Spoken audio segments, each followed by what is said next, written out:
Fala rapaziada, aqui é Cícero Trum e hoje a gente vai falar sobre goleiros. Vou fazer uma lista aqui, levando em conta a minha opinião, sobre os 10 melhores goleiros da história do futebol. No meu ponto de vista, mas é claro que também levando em consideração os títulos, a carreira dos jogadores e também a relevância deles no esporte, né? Então a minha lista aí já começa polêmica com o 10º lugar, que para mim é Rogério Ceni.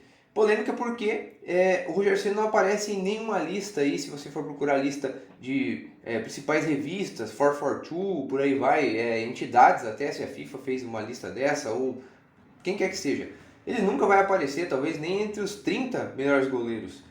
E o que pra mim é bizarro, né? Porque o Rogério foi um goleiro extremamente completo. Eu acredito que muito pelo fato dele não ter jogado em nenhum time europeu, ou talvez até por não ter um brilhantismo tão grande na seleção brasileira como ele teve jogando pelo São Paulo. Não que ele tenha ido mal na seleção brasileira, mas não foi o esperado, né? Todo mundo esperava o Rogério Ceni do São Paulo na seleção e não era isso que tinha. Ele não tinha tanto protagonismo, até porque também as ordens, de repente, do treinador eram de restringir um pouco, né? Ele, por exemplo, dar passes, participar mais do jogo com os pés, algo que na época que ele jogava, ele era meio que pioneiro nisso. Não tinha tantos que faziam, né? Esse tipo, ele jogava dessa forma, os técnicos não exigiam tanto. Hoje em dia é que está sendo exigido demais esse tipo de saber, né, jogar com os pés pro goleiro. Antigamente o goleiro tinha que ficar embaixo das traves e era isso aí. E o Rogério, que teve propostas, né, de time europeus e recusou tanto do Arsenal como do Deportivo La Coruña para ficar no São Paulo. E na seleção brasileira também ele tinha forte concorrência. Tanto o Marcos como o Dida, na época do Penta ali, e o próprio Rogério Ceni, todos tinham um nível praticamente igual. Qualquer um deles poderia ser titular. O Marcos só foi titular porque era da preferência do Felipão. Se talvez fosse o Muricy, o técnico da seleção, ou algum outro, se talvez fosse o Vanderlei, por exemplo, já conhecia melhor o Dida, talvez fosse o Dida o titular, mas o que eu quero dizer é que qualquer um deles poderia ter ido muito bem e provavelmente qualquer um deles teria tido o mesmo sucesso na Copa. E o Brasil levantaria aquele caneco de qualquer forma. E o Rogério foi um goleiro também excelente, né? Debaixo das traves, no sentido da palavra goleiro. A gente sabe os milagres que ele fazia. Além de ter jogado demais até os 40 e poucos anos, era um jogador que se cuidava muito, extremamente profissional, um cara que queria sempre vencer e era um grandíssimo goleiro. Tinha também uma reposição de bola impecável, podia jogar como líbero, como a gente sabe, muitas vezes. Se a bola viesse no pé dele, ele sabia o que fazer, tinha um passe muito bom. Lançamentos, até tem lance aí dele que ele saiu dando chapéu no jogador. Ele tinha realmente uma qualidade incrível com os pés. E é claro, né, as suas cobranças de falta, de pênalti, a bola parada extremamente precisa e muito importante nesse período para o São Paulo, fez gols incríveis, né? Não é à toa que é um jogador que marcou 130 gols, se eu não me engano. É o recordista de gols na posição e acho que difícil alguém vai conseguir bater isso. Tem alguns recordes também, como o jogador com o maior número de atuações na história do futebol, o goleiro que mais pegou pênaltis na história também do futebol, com 55 cobranças defendidas. E no caso do Rogério Ceni é estatístico, são dados comprobatórios que ele pegou tudo isso de pênalti, mas dizem que tem goleiro por aí que pegou mais, só que é muito mais antigo e não tem nada comprovando 100% de que isso realmente aconteceu. E ele também, então, é o goleiro que mais marcou gols na história do futebol. E dentre os principais títulos da carreira, a gente pode citar 2 Libertadores, 2 Mundiais de Clube, 3 Brasileirão pelo São Paulo e pela Seleção Brasileira a Copa das Confederações de 97 e, é claro, a Copa do Mundo de 2002. E o 9º lugar é um italiano, Dino Zoff. Ele que era um goleiro de baixa estatura, ao meu ver, o goleiro hoje em dia pelo menos 1,87 m tem que ter, né? Mas antigamente tinham goleiros menores e o Dino Zoff tinha 1,82 m, o que faz dele mais fantástico ainda, porque um goleiro de 1,82 m tinha que ter muita envergadura ou muita elasticidade para chegar nas bolas. E é claro que ele era muito bom nesses aspectos, mas também tinha um posicionamento impecável. Ele que, assim como o Rogério Ceni, foi um jogador que se cuidou muito e chegou muito longe, né, jogando em alto nível. Ele também jogou até 40 anos. Inclusive, na Copa do Mundo de 82 ele era o capitão da seleção italiana, foi campeão mundial com a seleção italiana e ele tinha 40 anos na época. Zoff atuou na Udinese, no Napoli também, antes de chegar até a Juventus. E lá na Juventus ele disputou 11 temporadas, venceu 6 vezes o campeonato italiano, também uma Copa da UEFA. Com a seleção italiana foram 112 partidas, Zoff disputou 4 Copas do Mundo, 70, 74, 78 e 82, sendo, é claro, campeão nessa última como eu citei. E além disso ele conquistou a Eurocopa também de 68. O Dino foi também um bom técnico, ele comandou a Juventus e a Lazio, mas o seu trabalho de maior destaque foi na seleção italiana, quando ele levou a Azzurra até a final da Eurocopa de 2000, aquela que a França ganhou dentro de sua casa na prorrogação da Itália com um gol do Trezeguet. E Zoff detém alguns recordes também. Ele não levou nenhum gol por 1.142 minutos entre 1972 e 1974 em torneios internacionais, entre 20 de setembro de 72 até 15 de junho de 74. Ou seja, durante todo esse período a Itália não sofreu nenhum gol, tendo Zoff aí como goleiro titular e jogando todas essas partidas, é claro. Zoff tem maior quantidade de jogos consecutivos disputados na Série A italiana, 332 partidas, 2 pelo Napoli e 330 pela Juventus, evidenciando então o seu profissionalismo e a sua resistência física. No oitavo lugar a gente tem um goleiro alemão que é muito conhecido de nós brasileiros, o Oliver Kahn. Ele que começou a carreira no Karlsruhe, que hoje está bem mal das pernas, mas fez temporadas bem sólidas na Bundesliga nos anos 80 e 90, até se classificou muitas vezes para a Copa da UEFA. O pai do Oliver Kahn já tinha sido jogador do Karlsruhe, tinha um respeito ali dentro do clube e colocou o filho para treinar desde os 6 anos de idade.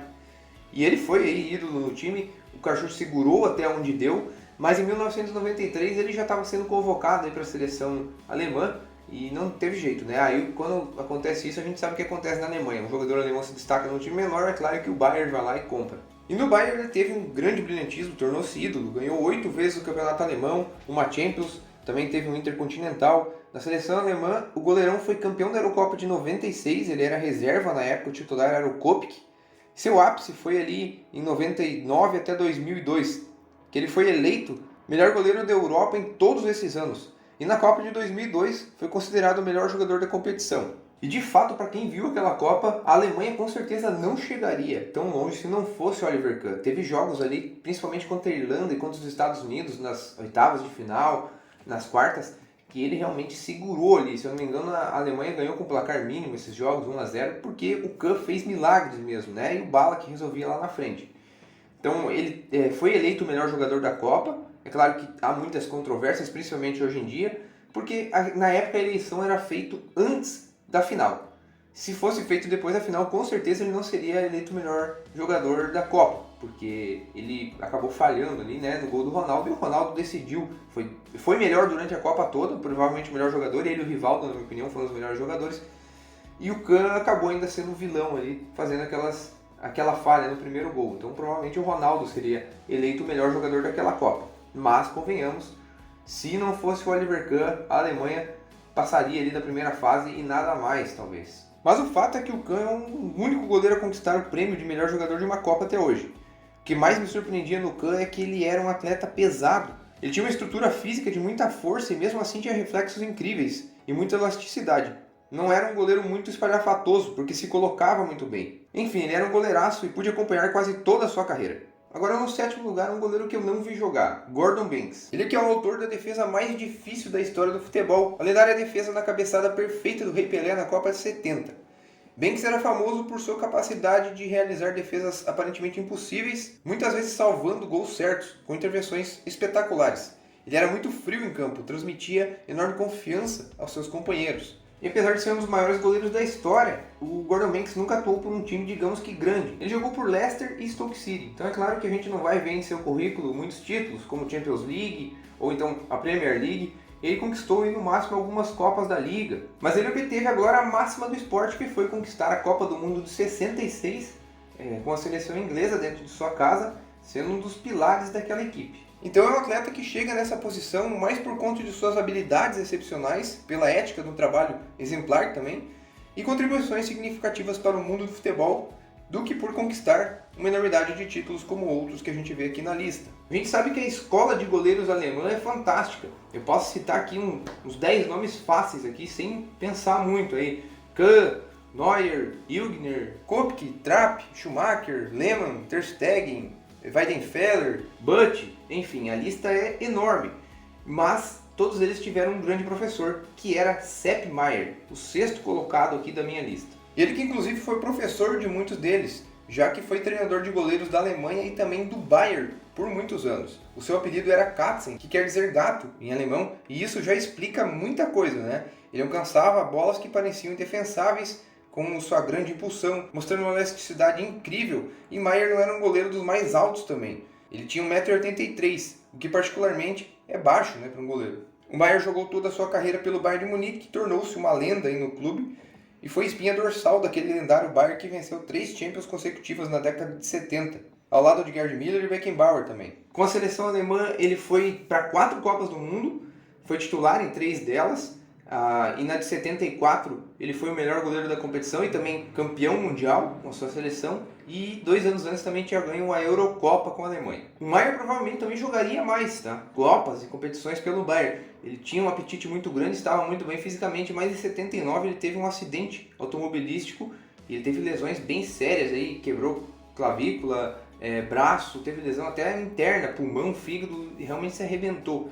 E isso acabou com a carreira dele, né, praticamente. Ele até tentou voltar, mas não conseguiu. E ele tem números incríveis com a seleção alemã. Ele disputou 95 partidas e em 38 delas nem gol sofreu. No quinto lugar, Iker Casillas. Ele que é apelidado de San Iker, né, pela torcida do Real Madrid, São Iker, por fazer verdadeiros milagres aí, atuando pelo melhor clube do mundo. Ele foi eleito 5 vezes melhor goleiro do mundo, de maneira consecutiva ainda, de 2008 até 2012. E Iker é mais um goleiro que não tinha grande estrutura física. Ele tinha 1,82 m apenas e se destacava, né, pela enorme agilidade que ele tinha e também a elasticidade incrível. Parecia que quanto maior era o jogo, mais ele jogava. Por isso fechava o gol em final de Champions, final de Copa do Mundo e por aí vai.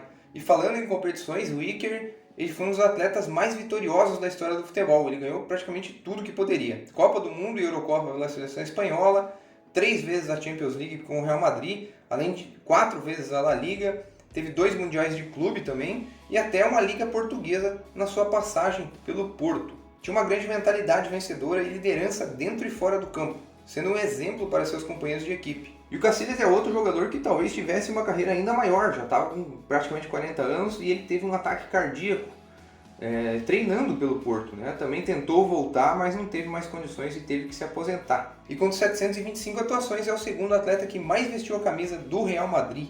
E o meu quarto lugar é um cara que eu sou fã demais, Peter Schmeichel, dinamarquês, que a galera que tem a minha idade provavelmente também gosta muito dele e lembra muito dele na infância. Porque o Peter Schmeichel, naquele Winning Eleven que tinha, era o jogo da época, né, de futebol, com certeza todo fã de futebol jogava aquele jogo, era espetacular. O Schmeichel para mim era o melhor goleiro do jogo, então tinha aquela famosa Master Liga que a gente ia melhorando o nosso time comprando os melhores jogadores. O Schmeichel para mim era sempre um dos primeiros que eu comprava, né? Mas não era só no videogame, o Schmeichel era um monstro em campo, principalmente no seu período defendendo o Manchester United. Peter era completo, tinha agilidade, reflexos absurdos, mas o que mais impressionava era a sua coragem. No 1 contra 1 ele crescia de uma forma incrível para cima do atacante, fechando a chance dele marcar gol. Falando em gols, Schmeichel também marcou alguns gols em sua carreira, até emblemáticos como aquele de cabeça pelo Manchester United e aquele que ele fez quando jogava na Aston Villa. E quando atuou na Dinamarca também marcou gols de pênalti, tanto pelo Brøndby, que era o time que jogava na Dinamarca, e também pela seleção dinamarquesa. Era um goleiro que também sabia usar bem os pés e conduziu aquela seleção dinamarquesa ao título da Eurocopa em 92, com grandes atuações. Pelo Manchester United foram 8 temporadas de glória sob o comando de Alex Ferguson. Conquistou 5 vezes a Premier League e também a Champions League de 98 e 99. Aquela que o Bayern vencia até os 46 do segundo tempo e o Manchester conseguiu virar o jogo ainda sem precisar levar para a prorrogação. O Peter Schmeichel foi eleito o melhor goleiro do mundo nos anos de 92 e 93 pela FIFA. E na temporada 95-96 foi eleito o melhor jogador da Premier League. Para finalizar, ainda deu ao futebol um novo ótimo goleiro, o seu filho Kasper Schmeichel. E no terceiro lugar eu sei que muita gente vai querer me matar porque considera ele o melhor da história, mas para mim é Didier Buffon. Um goleiro que era quase um ninja, né? Ele parecia que às vezes fazia parkour ou teletransporte, a gente não acreditava como ele chegava em algumas bolas. Destacava-se também por grande envergadura e impulso, e além disso tinha um posicionamento impecável. Ele defendia boas finalizações de forma trivial. E para outros goleiros, o mesmo chute era muito difícil defender. No sentido goleiro mesmo, embaixo das traves, eu acho que ele foi o melhor da história, sem dúvida. Mas para mim o Buffon tinha 2 defeitos. Um deles o jogo com uma bola nos pés, algo que não era tão importante na época do Buffon também. Hoje em dia que está sendo mais exigido isso dos goleiros. E depois eu vou explicar o porquê hoje em dia está sendo exigido isso dos goleiros, não era tanto antigamente. E outro defeito também que eu via no Buffon é que ele tinha um grave problema na saída de bola aérea, né? Em escanteios, cruzamentos, ele costumava a ter dificuldade nesse sentido. E ele se aposentou recentemente e foi um dos pilares aí do título da Itália, né?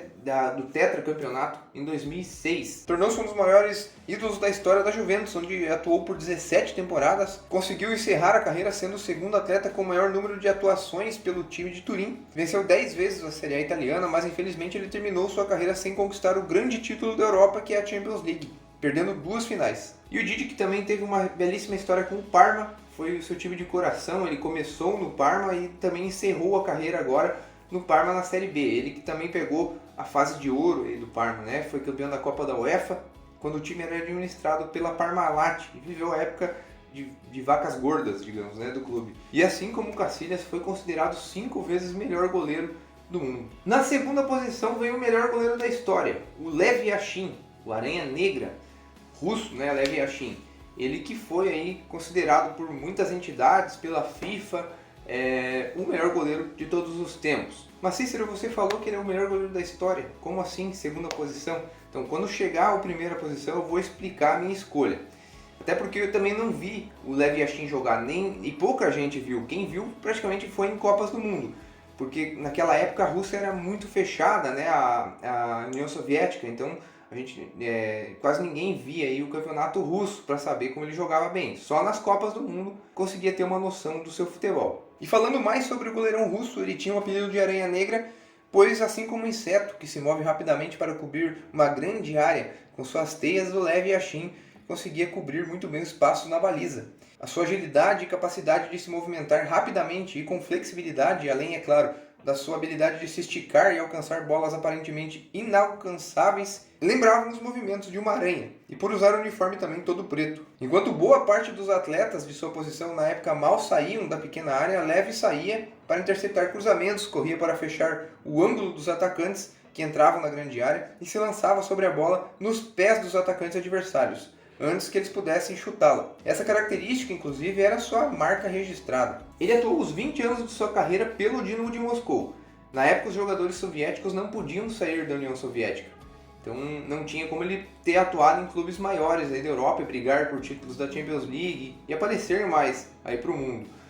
Provavelmente, se ele jogasse hoje em dia, ou até depois dos anos 90, aí, ele teria atuado com certeza em Real Madrid, em Barcelona, em Manchester City, e teria um destaque incrível. Ele disputou 4 Copas do Mundo com a União Soviética e há uma teoria de que ele tenha defendido 150 pênaltis na carreira. Mas, como a gente falou, não tinha televisão na Rússia antigamente, não tinha registros estatísticos, então não tem nada confirmado, né? Fato é que ele realmente era muito bom nas cobranças de pênalti e até há registros com imagens aí, como a gente pode ver, de defesas dele. Mas enfim, ele era um monstro e eu queria muito poder ter visto jogar. E enfim, o primeiro lugar, o melhor goleiro da história, ao meu ver, é Manuel Neuer. Então, na minha opinião, não existe nenhum goleiro tão completo como o Neuer, né? Ele que revolucionou a posição de goleiro, deixou de ser apenas um goleiro embaixo das traves e sim um líbero. Para mim, ele até deveria ter sido eleito o craque da Copa de 2014, mas acabaram dando aí pro Messi como prêmio de consolação. Quem viu aquele jogo mesmo da Alemanha contra a Argélia sabe que a Alemanha passou por enorme dificuldade, se lançou ao ataque e acabou tomando muitos contra-ataques dos rápidos pontas ali e atletas argelinos. E o Neuer conseguiu jogar praticamente sozinho na defesa e dar conta, cara. Foi incrível. Se alguém tiver a oportunidade de assistir esse jogo, procure na internet e veja o que o Neuer fez no segundo tempo e na prorrogação, é uma coisa absurda. Ele jogou em 2 posições ao mesmo tempo. Então é um cara que mudou a posição de goleiro para sempre. Desde que ele mostrou sua capacidade de jogar com os pés e ter uma ênfase maior na participação das ações de jogo, na distribuição de bola, os goleiros começaram a ser fortemente cobrados para jogar desse estilo. Tem uma inteligência tática absurda, ele sabe ler a jogada como ninguém. Às vezes a situação está correndo lá no meio de campo, a defesa falha e lá está ele avançando e chegando antes que o atacante na bola, fazendo o papel então de um 11º jogador de linha muitas vezes.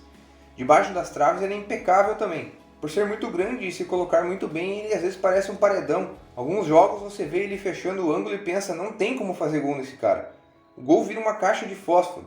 É impressionante também a frieza dele, né? O atacante está cara a cara com ele e ele consegue decidir no último segundo o que ele vai fazer. E consegue chegar na bola ainda. Uma frieza incrível. uma velocidade de reação que não parece nem humana. Aquele chute que o Cristiano Ronaldo dá mesmo dentro da área e ele só estica o braço, além daquele do Benzema na Copa de 2014, os dois a queima-roupa, uma bomba, parece que não foi nada para ele. É realmente fascinante. E ele ainda conquistou quase tudo que era possível, né, como jogador. Copa do Mundo, 2 vezes a Champions League com o Bayern, 11 Bundesligas. E acho que deve aumentar ainda essa quantidade, porque para mim o Neuer agora recuperado, ele tem ainda alguns anos em alto nível, ele está com 37 anos nesse momento. Mas vai jogar ainda até a Eurocopa, de repente, esse ano, possivelmente vai ser convocado, talvez não seja titular, mas ele tem uma influência muito grande nesse time, então há uma possibilidade de ganhar a Eurocopa e completar aí o seu almanaque de títulos, né? Já que, como eu falei, tudo que ele ganhou com o Bayern aqui é uma coisa de louco, ganhou praticamente tudo na Europa, ainda ganhou a Copa do Mundo, então é o que falta aí para coroar a carreira dele. E ele é outro goleiro também que, assim como o Buffon e o Casillas, foi eleito 5 vezes melhor goleiro do mundo. Mas ele, diferente dos outros dois, ainda tem a chance de ser o melhor goleiro do mundo pela 6ª vez e bater esse recorde. Então, meus amigos, essa é a minha lista dos 10 maiores goleiros da história até o momento aqui, né? Estamos em 2024. Pode ser que surja aí do nada um goleiro aí nos próximos 5 anos e eu tenho que fazer um novo vídeo, né? Porque o futebol é muito dinâmico, muito rápido e craques aparecem o tempo todo. Eu quero saber de vocês, comentem aí e digam pra mim: Cícero, você está maluco, o melhor goleiro não é nenhum desses. Ou você está certo, ou você esqueceu de alguém. É só comentar aí que eu também quero discutir com vocês aqui nos comentários. Eu agradeço a atenção de todos. Se vocês vieram até aqui pro meu vídeo e gostaram, peço que me ajudem. É só se inscrever no canal e também curtir esse vídeo. E assim vocês podem receber outros vídeos meus aí como esse nas recomendações aí do YouTube. Muito obrigado pela atenção, meus amigos, e um abraço.